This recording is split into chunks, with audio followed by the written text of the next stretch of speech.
Selamat malam Pak. Eh, Perkenalkan, nama saya Justin November Lumbantobing dengan nomor pokok mahasiswa 4118 2191 240121. Di sini saya akan membahas tentang sistem otot pada manusia, yakni pada hari dan tanggal Rabu 23 April 2025, Bapak Dani Nuryadi selaku dosen pengampuh atau selaku dosen pengajar daripada mata kuliah ilmu faal memberikan tugas mandiri, yakni untuk mencari tahu sedetail mungkin tentang sistem otot pada manusia.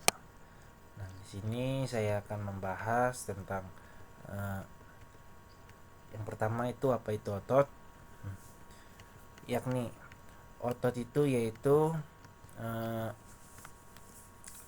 jaringan dalam tubuh makhluk hidup yang memiliki kemampuan untuk berkontraksi atau memendek dan juga berelaksasi atau kembali ke pada ukuran semula. Untuk menghasilkan gerakan, otot bekerja sama dengan tulang dan juga bekerja sama dengan sistem syaraf untuk menggerakkan bagian tubuh secara sadar maupun menggerakkan tubuh secara tidak sadar, di mana gerakan otot pada tubuh yang kita lakukan secara sadar sangat banyak, yaitu contoh kecil yaitu saat kita mengangkat barang dari suatu tempat ke tempat lainnya. Yang kedua yaitu uh, gerakan otot yang tidak kita kesadari, itu contoh kecilnya yaitu denyut jantung yang ada di dalam tubuh. Kemudian saya akan membahas tentang fungsi utama otot. Nah, fungsi utama otot pada manusia yang pertama yaitu menghasilkan gerakan. Tentu otot menggerakkan tubuh, baik itu gerakan besar seperti saat kita berlari atau juga saat kita melakukan gerakan-gerakan yang bisa kita lakukan. Kemudian maupun gerakan halus seperti saat kita menulis atau saat kita menggambar dan lain-lain. Nah, yang kedua yaitu menjaga postur tubuh. Otot juga uh, otot juga berfungsi untuk uh, menjaga postur tubuh agar tetap selalu tegak. Kemudian yang ketiga yaitu stabilisasi sendi, di mana otot juga berperan dalam menstabilkan sendi agar tidak mudah terkilir atau bergeser. Kemudian menghasilkan panas. Otot juga saat otot berkontraksi, mereka menghasilkan panas yang membantu menjaga suhu dalam tubuh kita. Yang kelima yaitu menggerakkan zat di dalam tubuh. Otot juga berfungsi untuk mendorong makanan di seluruh pencernaan, untuk mengalirkan darah di pembuluh darah. Di sini juga saya akan membahas tentang jenis-jenis otot pada manusia, yakni di mana secara umum otot manusia terbagi menjadi 3 jenis utama, yaitu yang pertama otot rangka atau skeletal muscle, yang kedua yaitu otot polos atau smooth muscle, yang ketiga yaitu otot jantung atau cardio muscle. Nah, di sini juga saya membahas tentang uh, cara kerja otot secara simpel aja. Otot bekerja berdasarkan prinsip kontraksi dan juga relaksasi, yakni impuls listrik dari otak dikirim melalui syaraf motorik ke otot. Kemudian otot merespon dengan berkontraksi, menarik tulang atau bagian tubuh lainnya. Kemudian ketika impuls berhenti, otot berelaksasi dan kembali ke posisi semula. Otot juga bekerja secara antagonis, yakni artinya otot berpasangan. Contohnya otot betis berkontraksi saat menekuk, kemudian otot eh, maaf diulangin.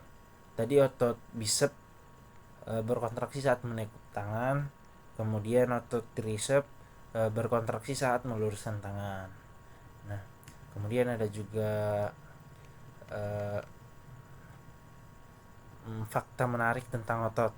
Nah, di sini jumlah otot dalam tubuh manusia itu yaitu berkisar sebesar 650 otot. Nah, kemudian otot terbesar yaitu otot bokong, kemudian otot terkecil pada manusia itu eh, otot di telinga tengah. Nah, kemudian otot terkuat secara relatif yaitu otot pengunyah, otot rahang. Nah, kemudian di sini saya akan menjelaskan tentang uh, apa itu sistem otot.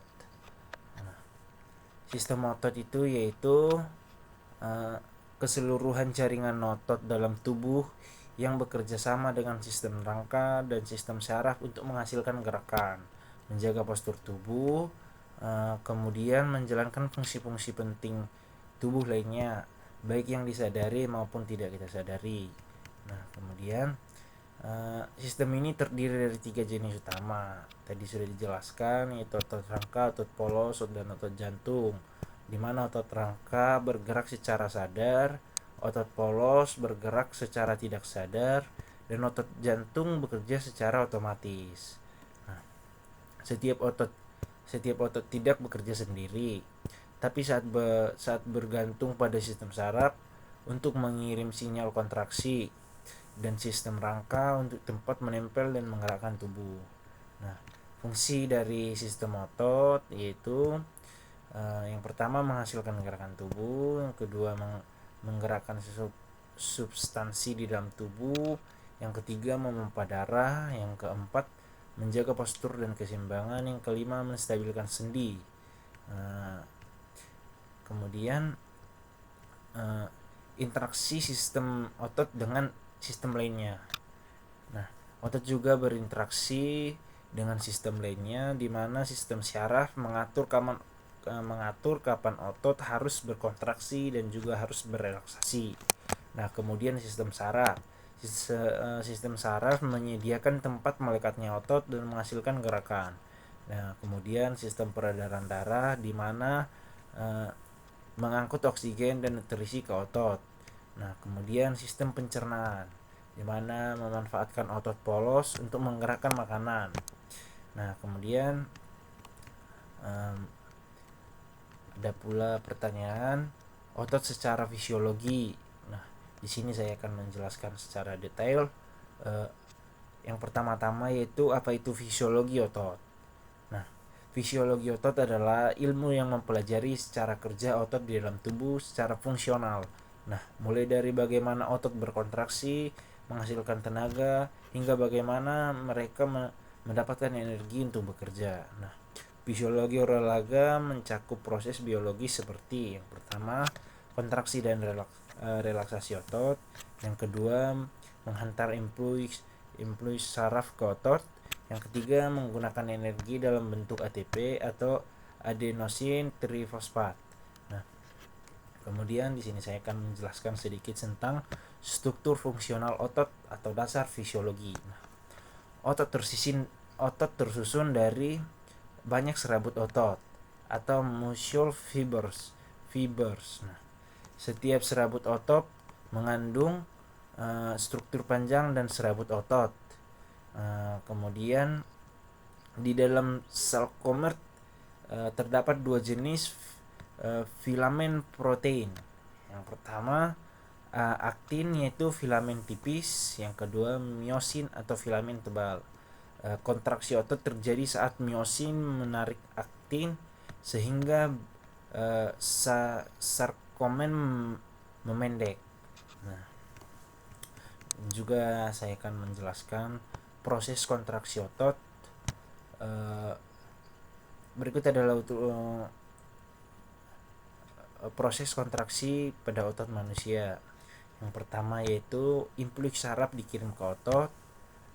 sinyal listrik dari otak dikirim melalui neuron motorik. Nah, kemudian sinyal ini mencapai ujung saraf, yakni berhubungan dengan otot di sinapsis neuromuskular. Nah, yang kedua yaitu pelepasan asetilkolin atau ACH. Nah, asetilkolin dilepaskan ke sinapsis.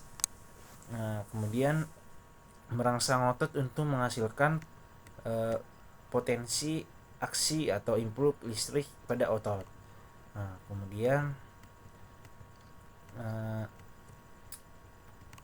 sumber energi otot. Nah, ini juga penting, yakni otot memerlukan ATP untuk kontraksi. Energi biasanya didapatkan dari yang pertama yaitu energi cepat, tapi hanya cukup untuk 10 detik aktivitas, atau fosfokreatin, atau yang biasanya disingkat yaitu CP. Yang kedua, pemecahan glukosa tanpa oksigen menghasilkan asam laknat atau menyebabkan pegal, yaitu glikolisim anaerobik. Nah, kemudian respirasi aerobik. Nah, paling efisien dalam tahan lama menggunakan oksigen menghasilkan banyak ATP. Nah, ada juga tipe kontraksi otot. Nah, yang pertama yaitu isotonik. Nah, otot memendek dan menghasilkan gerakan, misalkan mengangkat barang. Nah, ini disebut sebagai isotonik. Yang kedua yaitu isometrik. Nah, otot menegang otot menegang tapi tidak memendek, misalnya menahan beban. Nah, itu dikatakan sebagai isometrik. Nah, kemudian yaitu eksentrik. Otot memanjang saat menahan beban, misalnya menurunkan beban secara perlahan. Nah, itu disebut sebagai eksentrik. Nah, ada juga hubungan dengan sistem syaraf. Nah, di mana kontraksi otot dipicu oleh sistem syaraf melalui sinapsis neuromuskular. Nah, kemudian satu neuron motorik bisa mengatur banyak serabut otot atau disebut unit motorik. Nah, kemudian yaitu semakin kompleks gerakannya, semakin kecil untuk unit motoriknya, atau contoh jari tangan. Nah, ada juga saya akan membahas tentang gangguan fisiologi otot. Nah, di sini saya akan memberi contoh seperti kram otot, kemudian miopati, yang kemudian distrofi otot. Nah, kemudian saya akan menjelaskan tentang massa otot. Di sini juga saya akan menjelaskan secara sedetail mungkin. Nah, pertama-tama kita juga harus tahu terlebih dahulu apa itu massa otot. Nah, massa otot adalah jumlah total jaringan otot yang ada di dalam tubuh seseorang. Nah, ini mencakup berat dan volume dalam otot rangka, yakni otot-otot yang menempel pada tulang dan digunakan untuk bergerak. Nah, massa otot biasanya diukur dengan kilogram atau sebagai persentase dari total berat badan seseorang. Nah, begitu juga di sini saya akan menjelaskan komponen massa otot.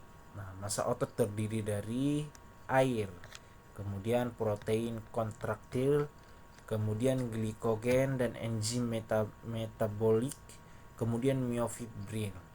Nah, di sini sekitar 70-75% dari jaringan otot adalah air, kemudian terutama aktin dan miosin, dua protein yang membuat otot bisa berkontraksi. Nah, kemudian sumber energi dan alat kerja sel otot yang tadinya itu yaitu glikogen dan enzim metabolik.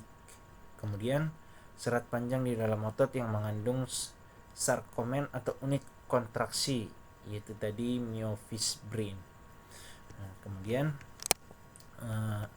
fungsi massa otot dalam tubuh. Nah, Massa otot dalam tubuh juga berfungsi, yaitu yang pertama menghasilkan kekuatan dan tenaga, di mana semakin besar massa otot, semakin besar kekuatan yang bisa dihasilkan. Nah, kemudian menghasilkan metabolisme, di mana otot adalah jaringan aktif metabolik. Lebih banyak massa otot membakar kalori lebih besar bahkan saat istirahat. Kemudian yang ketiga mendukung postur dan stabilitas. Nah, otot yang kuat membantu menopang rangka tubuh dan menahan cedera. Yang kemudian menjaga fungsi tubuh seiring bertambahnya usia. Ini massa otot berkurang seiring bertambahnya usia, disebut sarkopenia, atau mempertahankan massa otot penting untuk lansia agar tetap aktif. Nah, ada juga faktor yang mempengaruhi massa otot, yaitu faktor genetik, faktor usia, faktor jenis kelamin, faktor fisik, faktor asupan nutrisi, dan juga hormon. Nah, uh,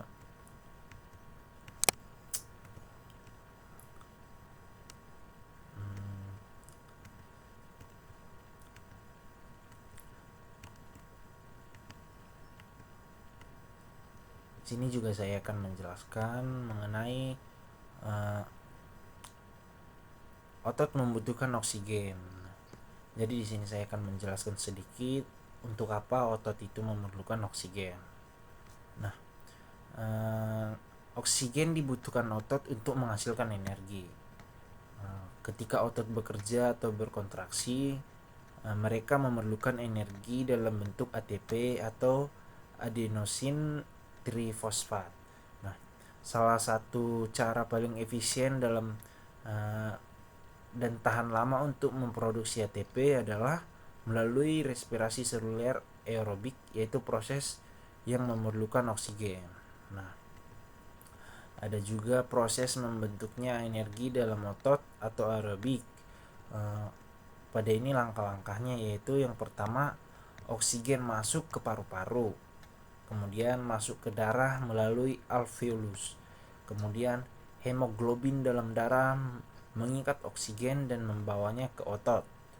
Jadi di sini yang berperan penting yaitu hemoglobin dalam darah, yaitu mengikat oksigen dan membawanya ke otot. Jadi kata kuncinya itu kenapa otot memerlukan oksigen, karena otot memerlukan energi. Nah, energi memerlukan oksigen. Begitu.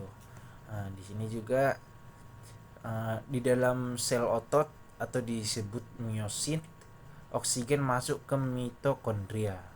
Nah, kemudian mitokondria menggunakan oksigen untuk membakar glukosa, lemak, atau asam amino untuk menghasilkan ATP, air, dan karbon dioksida. Nah, kemudian di sini saya akan menjelaskan tentang apa yang terjadi saat kekurangan oksigen atau anaerobik. Nah, saat kita berolahraga keras dan tubuh belum cukup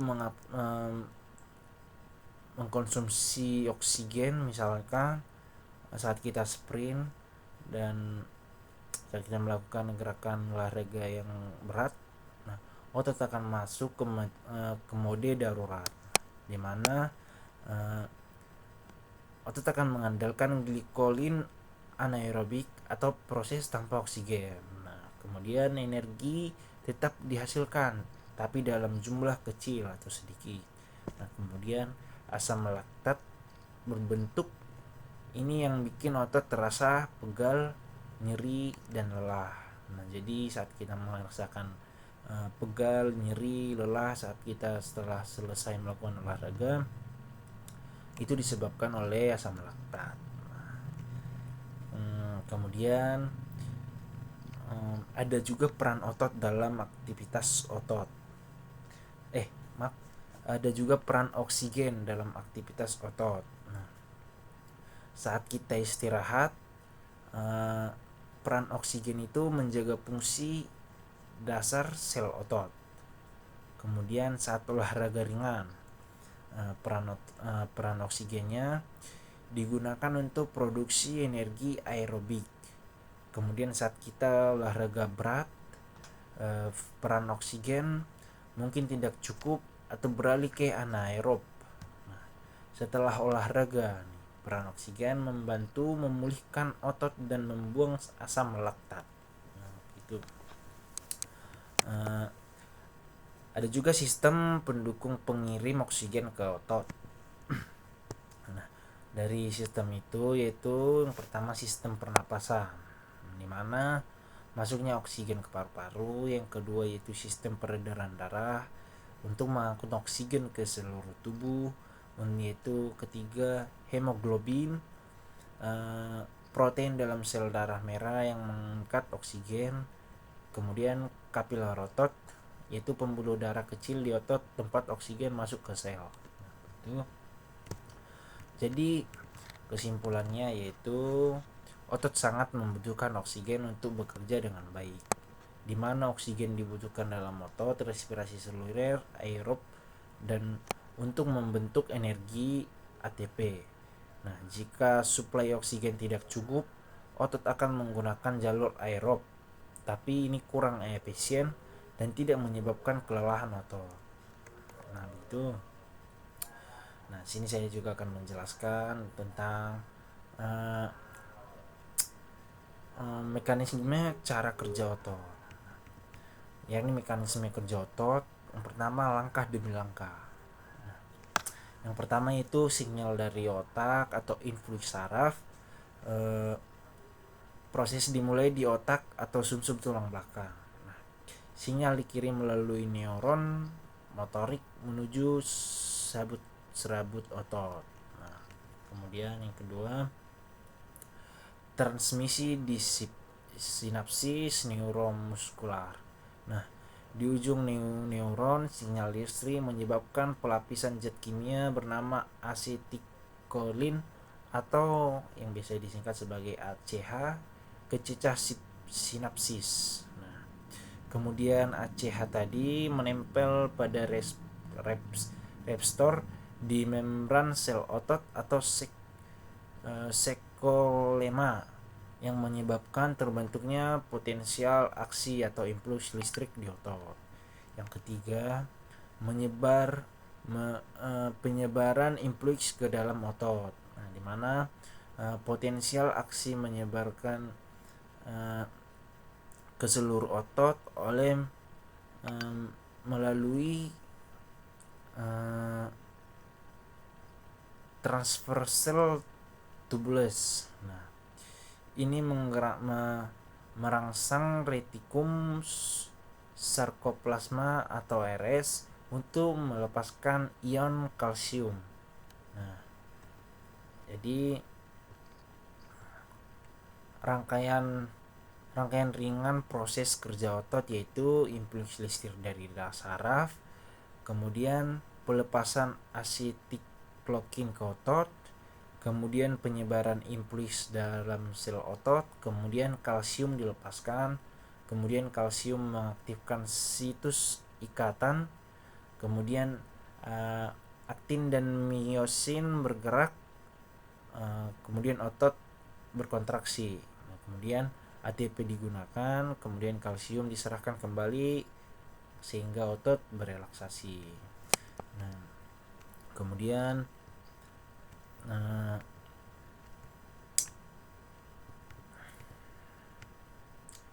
sini saya akan menjelaskan proses oksigen disalurkan ke otot. Nah, ini sangat penting. Pengambilan oksigen dari udara atau pernapasan eksternal. Nah, ketika kita menghirup napas, udara akan masuk melalui hidung, mulut, trakea, bronkus, bronchiolus, alveolus. Kemudian di alveolus terjadi pertukaran gas tentunya, yaitu oksigen dari udara masuk ke dalam darah, kemudian karbon dioksida dari darah dibuang ke udara. Kemudian yang kedua, pengikatan oksigen oleh hemoglobin. Dalam kapiler alveolus, oksigen masuk ke dalam sel darah merah. Kemudian di dalam sel darah merah, oksigen diikat oleh hemoglobin atau yang bisa disingkat sebagai Hb untuk membentuk hemoglobin atau HbO2 bisa disingkat. Nah, kemudian transportasi oksigen ke otot atau sirkulasi sistematis. Nah, transportasi oksigen ke otot biasanya disebut sebagai sirkulasi sistematis. Darah kaya oksigen dipompa oleh jantung kiri, kemudian masuk ke aorta. Nah, kemudian disebarkan ke seluruh tubuh melalui arteri dan kapiler.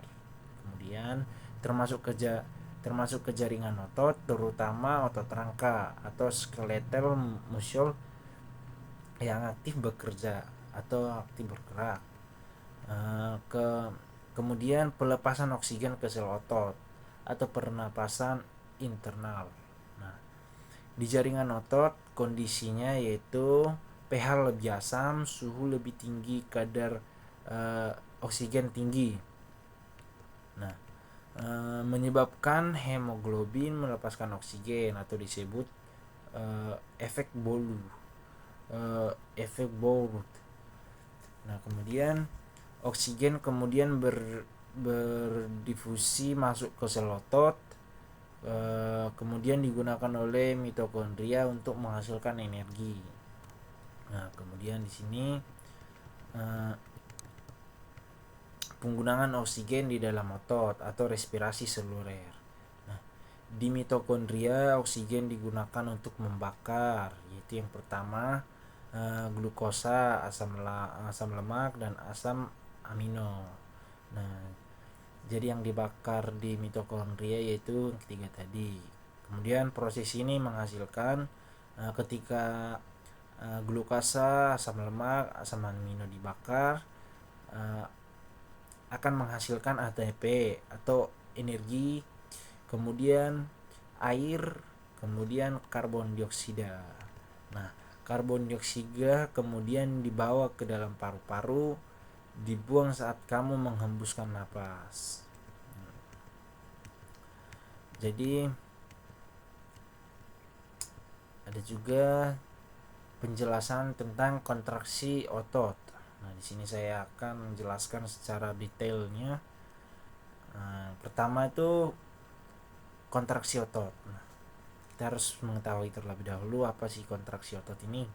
Nah, kontraksi otot adalah proses pemendekan atau pengaktifan serat otot yang menghasilkan gaya dan gerakan. Nah, proses ini terjadi saat otot menerima impuls dari sistem saraf yang kemudian memicu interaksi antara protein, aktin, dan miosin di dalam serat otot. Ada juga proses fisiologi kontraksi otot atau sliding filament theory. Nah, yang pertama yaitu impuls saraf dikirim ke otot. Nah, di sini proses dimulai dari otak atau sumsum tulang belakang. Neuron motorik mengirimkan impuls ke otot, kemudian di ujung saraf dilepaskan neurotropimer acetycloin ke celah sinapsis di neuron muskular untuk membentuk sinapsis tadi ya. Kemudian kedua, terbentuknya protein aksi. Nah, ACH menempel ke reseptor di membran sel otot atau sekolema untuk memicu potensial aksi atau impuls listrik yang menyebar ke seluruh sel otot melalui tubulus. Kemudian pelepasan ion kalsium. Nah, potensial aksi merangsang retikulum sarkoplasma atau RS untuk melepaskan ion kalsium ke sarkoplasma atau cairan dalam sel otot. Kemudian relaksasi otot. Nah, saat impuls berhenti, ACH dihancurkan oleh enzim, kemudian kalsium dipompa kembali ke retikum sarkoplasma. Kemudian tropomyosin kembali menutup situs aksi. Kemudian ikatan myosin aktin putus. Nah, otot kembali panjang semula atau berelaksasi. Nah,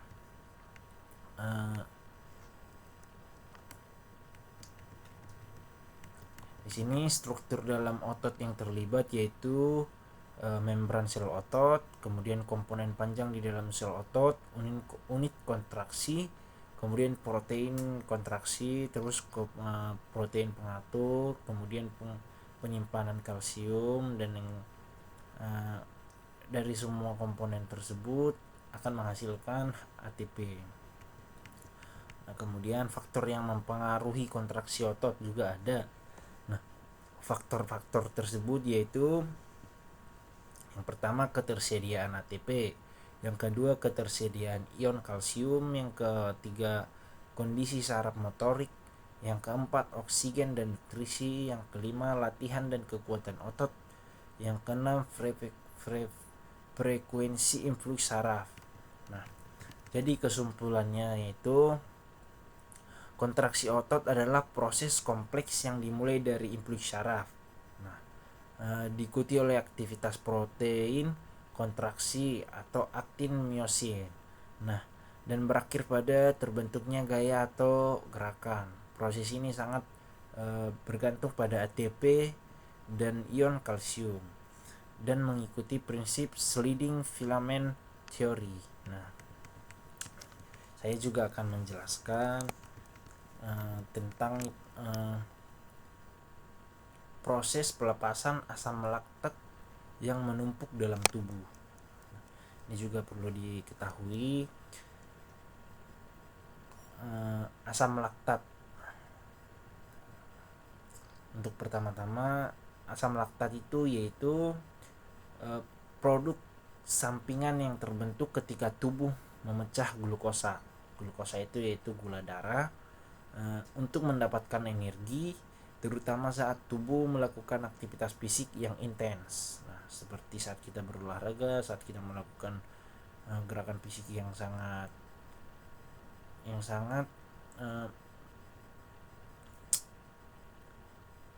berat, ya bisa dibilang sangat berat. Nah, proses ini terjadi dalam kondisi anaerobik, yaitu saat tubuh membutuhkan energi lebih cepat daripada yang dapat disuplai oleh oksigen yang tersedia. Ini menyebabkan pembentukan asam laktat di dalam otot. Nah, berikut ini adalah penjelasan. Di sini saya akan menjelaskan proses pembentukan, penumpukan, dan pelapisan asam laktat dalam tubuh. Nah, yang pertama yaitu pembentukan asam laktat. Pada ketika otot membutuhkan energi dengan cepat, tubuh mengandalkan glikolisin anaerobik. Nah, proses ini terjadi ketika glukosa diubah menjadi asam pirufat. Nah, dalam kondisi normal, asam pirufat kemudian diubah menjadi energi atau yang bisa disebut sebagai ATP dengan mitokondria melalui proses oksidatif yang membutuhkan oksigen. Nah, namun jika oksigen tidak cukup, nah contohnya misalnya saat berolahraga dengan intensitas tinggi, asam pirufat diubah menjadi asam laktat.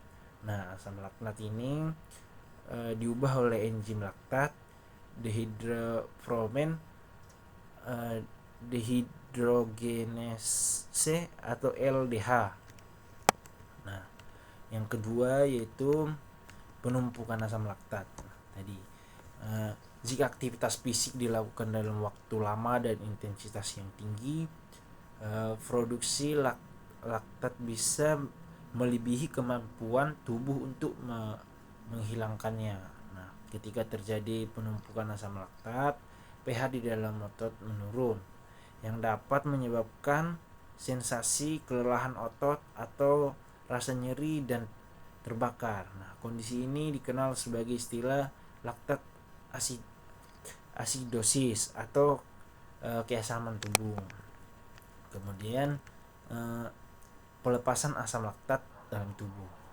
Meskipun asam laktat dianggap sebagai produk sampingan yang menyebabkan kelelahan otot, jika tubuh beberapa mekanisme untuk menghilangkannya. Berikut adalah proses untuk menghilangkan pelepasan asam laktat pada tubuh. Yang pertama itu pemanfaatan kembali asam laktat.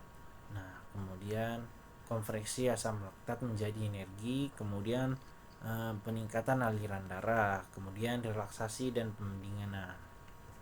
Nah, kemudian di sini kesimpulannya yaitu proses pelepasan asam laktat dari tubuh melibatkan beberapa mekanisme penting. Nah, mekanisme penting itu termasuk pemanfaatan kembali laktat oleh hati, kemudian penggunaan laktat untuk energi oleh jantung dan otot, serta peningkatan aliran darah untuk mengangkut laktat dari otot. Nah, kemudian latihan pemulihan dan peningkatan kapasitas aerobik tubuh dapat membantu mempercepat proses penghilangan laktat dan mengurangi kelelahan otot. Gitu. Nah, sekiranya hanya itu yang boleh saya sampaikan dahulu. Karena waktu yang memang tidak bisa saya akan menyampaikannya kembali pada pertemuan berikutnya. Hanya itu yang boleh saya sampaikan. Selamat malam. Akhir kata saya ucapkan terima kasih.